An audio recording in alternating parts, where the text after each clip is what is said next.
Mail trouble.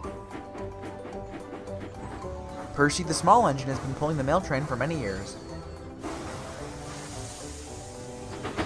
Sometimes the mail can be too much for Percy, and he has to work as hard as he can to prevent his trains from being delayed.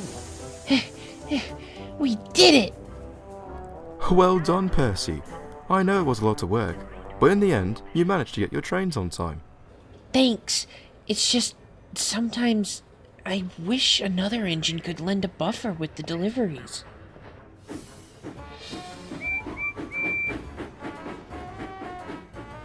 Next morning, before the engines were getting ready for another day's work, Percy's driver decided to speak to Sir Topham Hatt about having another engine working the mail run. And the engine he had picked to help out was... Thomas! Huh? Sir Topham Hatt has been thinking about my idea of having another engine pulling the mail train with me. Oh, that's good, Percy. It is, because you're the engine that's gonna be helping out. What? Me? But Percy, I can't pull the mail train. I need my sleep for tomorrow's passenger runs. You'll only have to go down the branch line with your vans, and I can deliver the rest down the main line.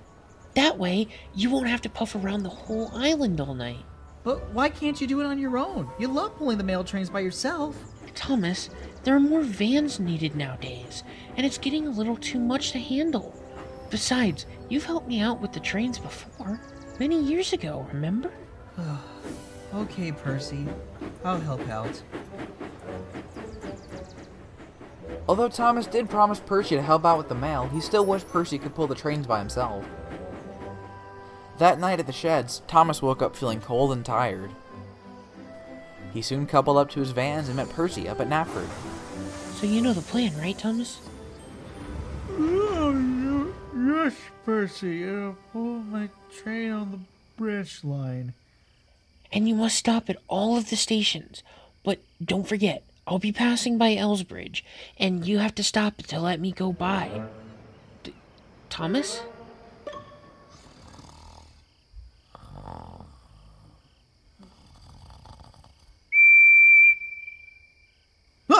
Who? What? Did you even listen to what I said? Yeah.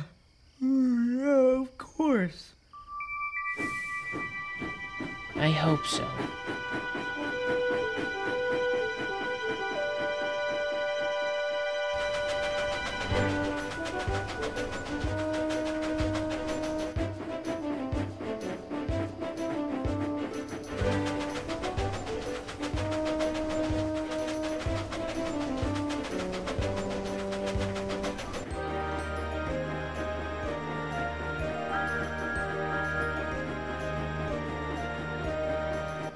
Thomas was trying his hardest to keep his eyes open, but the blue engine was getting tired and wanted to rest.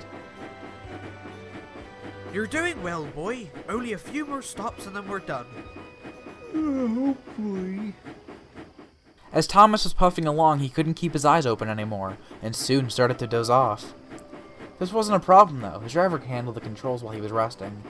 However, he didn't hear Percy's words about stopping at Elsbridge. Hang on, didn't Percy say we needed to stop here to let him pass? Did he? We didn't hear him say anything about that. And then there was trouble. Thomas! Get out of the way! Huh? Whoa!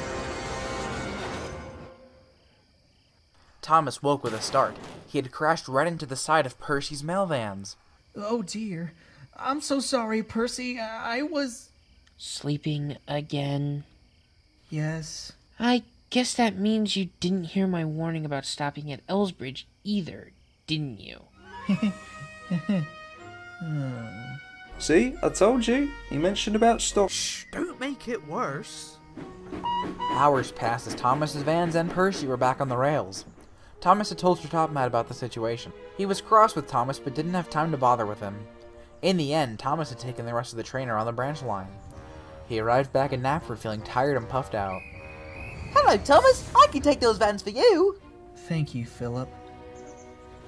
Percy, I'm sorry that I wasn't paying attention and caused an accident, but now you see what I mean when I need my sleep. I can't focus in the night like I used to before.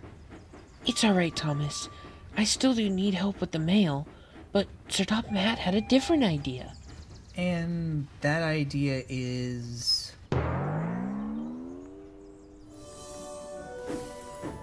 The idea was to have Thomas's branch line carry the mail vans along with him during the morning runs. It didn't seem like a good idea at first, but it was only for one journey. Then he would shunt the vans into the siding waiting to be taken back to the big station, and both engines could agree that it was much more efficient than the original idea.